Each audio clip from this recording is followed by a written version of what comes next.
1993, in Hallowell, Maine.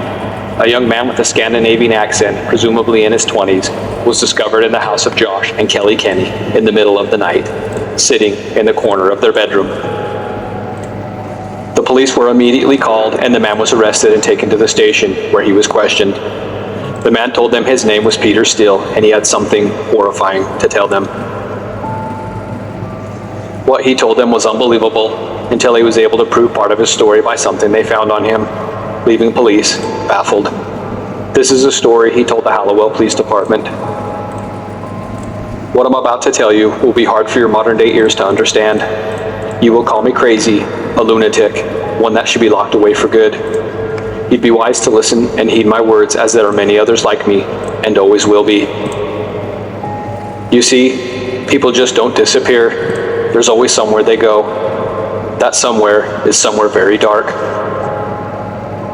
I was born on the outskirts of Utrecht, Netherlands in 1563, but it's what happened in 1587 when I was 24 years old that my life took a devastating turn.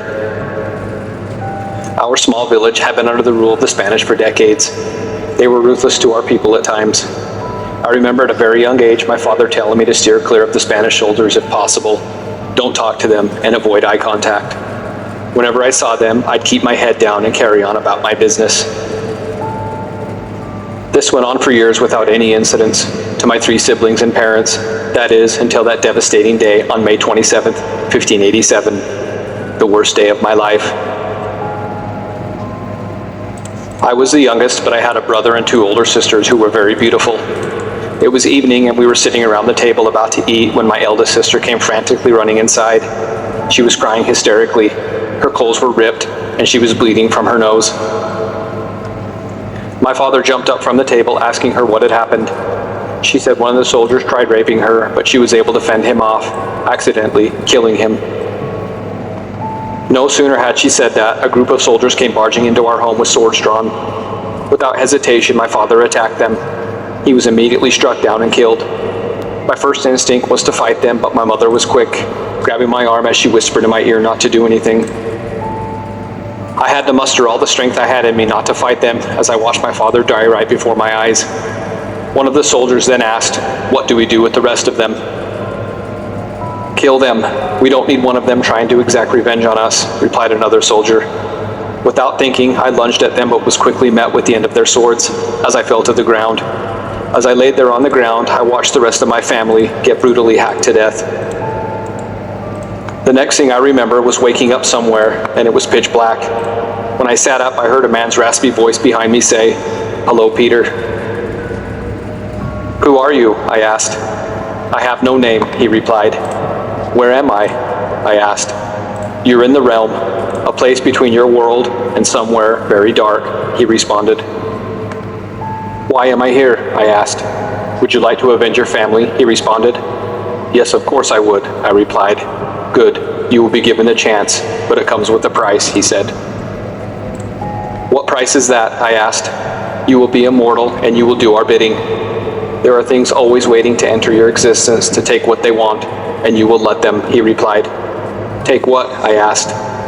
"The flesh and souls of the living," he replied.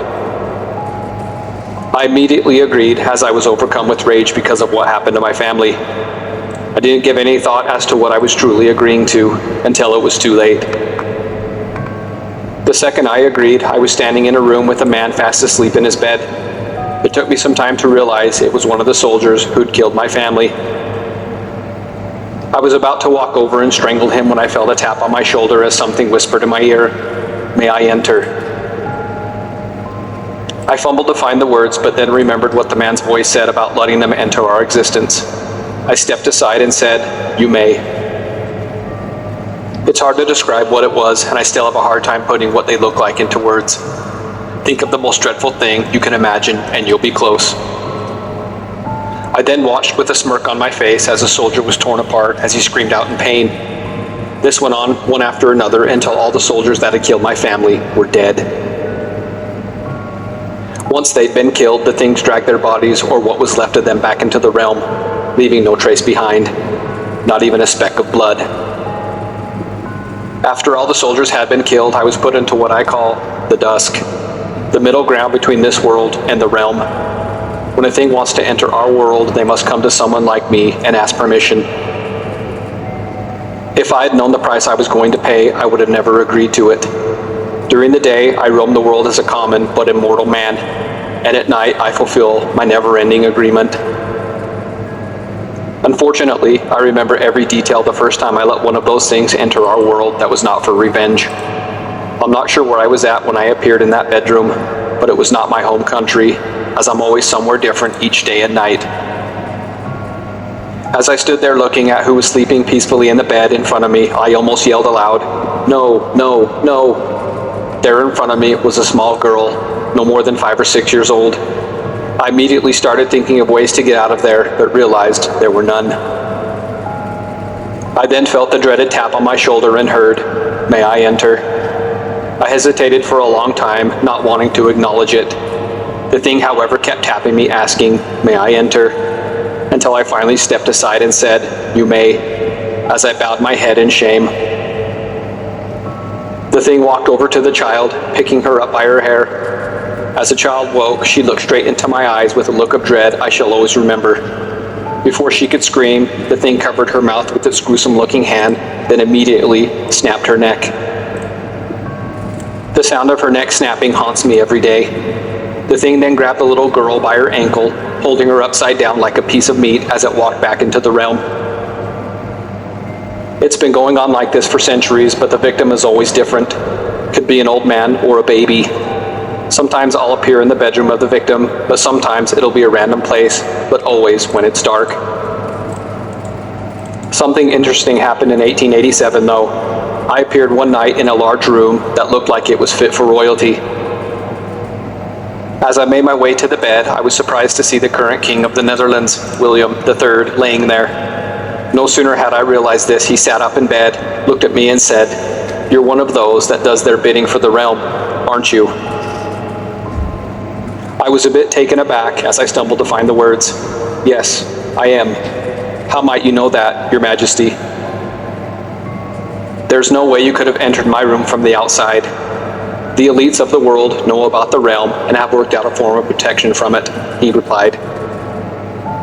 I stood there for a while fully expecting to be tapped on the shoulder, but it never happened.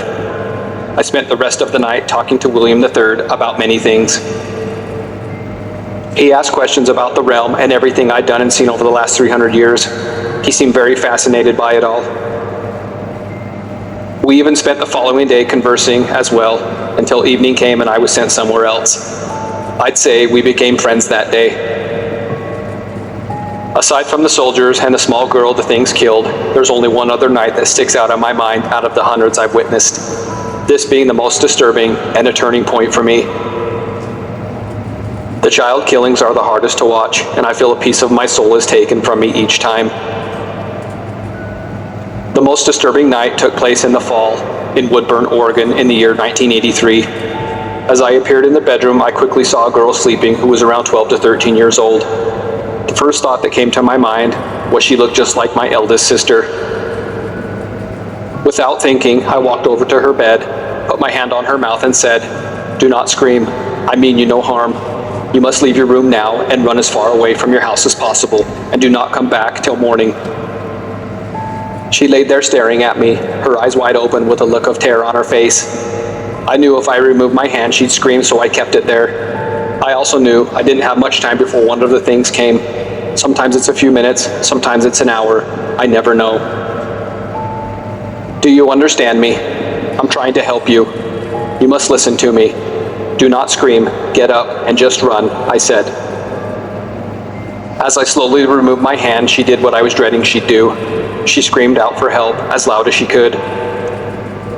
I lowered my head in sadness as I closed my eyes, knowing what was going to happen next. I walked over to the corner of the room and waited for everything to unfold. It didn't take long for the girl's family to come into the room as 4 people came rushing in, 2 little boys along with both parents. With all the commotion, I now knew it was only seconds before I felt the dreaded tap on my shoulder, and I was right. I closed my eyes as the thing walked past me. "What in the hell is that?" asked the father in horror. I could hear them scrambling to get out of the room as the thing approached. It wasn't long before I heard their horrific shrieking as the thing tore them apart. One of the boys yelled out, "Stop hurting my family." His screams were quickly cut off. Those words from his little voice still echo in my mind to this day. It went on for several minutes, then there was silence. One regret I have was opening my eyes to see the carnage. It was the worst I'd ever seen. Blood and pieces of them were everywhere. I couldn't tell who was who. Tears streamed down my cheeks as I thought about my own family and how this beautiful family was slaughtered for no reason. After that, I tried killing myself many times, but no matter what I did, I would always come back in the evening to a new place and it would start all over again. I eventually stopped trying and continued on as I'd done for centuries, until last night, that is. I decided I'd had enough of being suspended in dusk, as I call it. When the thing came and asked for permission to enter, I said, "You may not." The thing turned and went back to the realm. I then felt as though my soul was taken from my body and something had drastically changed inside me. I also knew I'd broken the agreement and would not only become a mortal man, but when I die, I will become one of the things I've dreaded for so long. I wondered for a very long time what would happen if I refused the entry of one of them. Now I know. Peter was questioned by 2 different psychiatrists and found to be sane. The police tried linking him to the disappearance of the family in Woodburn, Oregon in 1983, but ultimately could not charge him with anything. When the Hallowell police arrested and searched Peter, the only thing they found in one of his pockets was an old photograph of Peter standing next to William III, the former king of the Netherlands. He said it was taken on the day he'd spent with the king. It was authenticated by an expert and found to be legitimate. Several months later, Peter was released from jail and was never seen again. The old photograph was given back to him upon his release. 5 retired officers from the Hallowell department can verify its existence. For more scary horror stories, please subscribe.